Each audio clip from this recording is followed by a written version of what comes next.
दलित industries association ने आज संविधान निर्माता बाबा साहब डॉक्टर भीमराव अंबेडकर के 66वीं पुण्यतिथि मनाया। इस मौके पर विभिन्न जिले से आए एनिमेटरों की उपस्थिति रही। कार्यक्रम की शुरुआत डीआईए गान के साथ किया गया।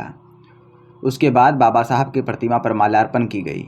आइए आपको सुनाते हैं इस मौके पर मीडिया से बातचीत करते हुए क्या कुछ कह रहे इंडस्ट्रीज के चेयरमैन डॉक्टर जितेंद्र पासवान। 22 को बाबा साहब डॉक्टर बी.आर. अम्बेडकर के 66वीं परिनिर्वाण दिवस दलित इंडस्ट्रीज एसोसिएशन के प्रांगण में मनाई जा रही है और मैं अपने समुदाय अनुसूचित जाति और जनजाति के लोगों को यह कहना चाहूँगा कि आज भले बाबा साहब बी.आर. अम्बेडकर का परिनिर्वाण दिवस है, लेकिन हम अनुसूचित जाति और जनजाति के दिलों में, आत्मा में और जीवन में बाबा साहब बी.आर. अम्बेडकर जो है जीवित है। इसलिए उनको श्रद्धांजलि कतई नहीं दी जाएगी, क्योंकि वह हमारे दिलों में जीवित है। उनके जो मिशन अधूरे रह गए थे, उस सारे मिशन को जो है दलित इंडस्ट्रीज एसोसिएशन यह संकल्प लेती है कि वह जो है उनके अधूरे सपने और अधूरे मिशन को जो है दलित इंडस्ट्रीज एसोसिएशन पूरा करेगा। उनका जो सपना था समता मूलक समाज, उस समता मूलक समाज की स्थापना के लिए दलित इंडस्ट्रीज एसोसिएशन कृत संकल्प है, दृढ़ संकल्पित है। उनका जो मिशन था आर्थिक सशक्तिकरण का, तो दलित इंडस्ट्रीज एसोसिएशन जो है उनके मिशन आर्थिक सशक्तिकरण का संकल्प लेती है और वह जो है अपने समुदाय अनुसूचित जाति और जनजाति के लोगों को आर्थिक सशक्तिकरण करेंगे।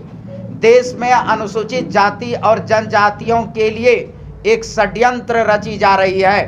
हमारी आत्मा और बाबा साहब ने जो है पूरे जीवन काल में एक अनोखा चीज़ देश को समर्पित किया था, वह है भारतीय संविधान। और भारतीय संविधान की आत्मा जो थी वह है आरक्षण।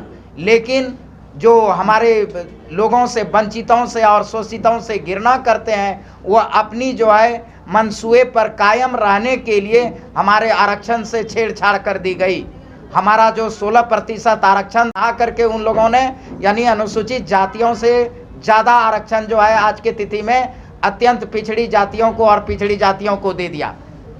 हमारे अनुसूचित जनजातियों के लिए जो 7.5% का आरक्षण का प्रावधान किए गए थे, उनसे ज़्यादा जो है कमज़ोर वर्ग, कमज़ोर आर्थिक रूप से कमज़ोर सवर्णों को दे दी गई और इस प्रकार आरक्षण के साथ छेड़छाड़ किया गया। जितने भी सार्वजनिक क्षेत्र थे, धीरे धीरे जो है उनको निजीकरण करके आरक्षण को स्वतः समाप्त करने का षड्यंत्र किया गया। तो हम अपने समुदाय अनुसूचित जाति और जनजातियों से आग्रह करूंगा बाबा साहब के आज परिनिर्वाण दिवस पे कि हम बाबा साहब के जो वो मुद्दे थे, बाबा साहब के जो वह सोच था, बाबा साहब का जो सपना था और मिशन था, उसको अपने दिल में जगा करके रखने की आवश्यकता है और संकल्प लेना है कि आरक्षण का अब विकल्प जो होगा वह उद्योग, वाणिज्य और व्यापार होगा। समस्त अनुसूचित जाति और जनजाति के लोग आत्मनिर्भर बनेंगे, आरक्षण के वजह से नहीं बल्कि उद्योग, वाणिज्य और व्यापार के। जय भीम।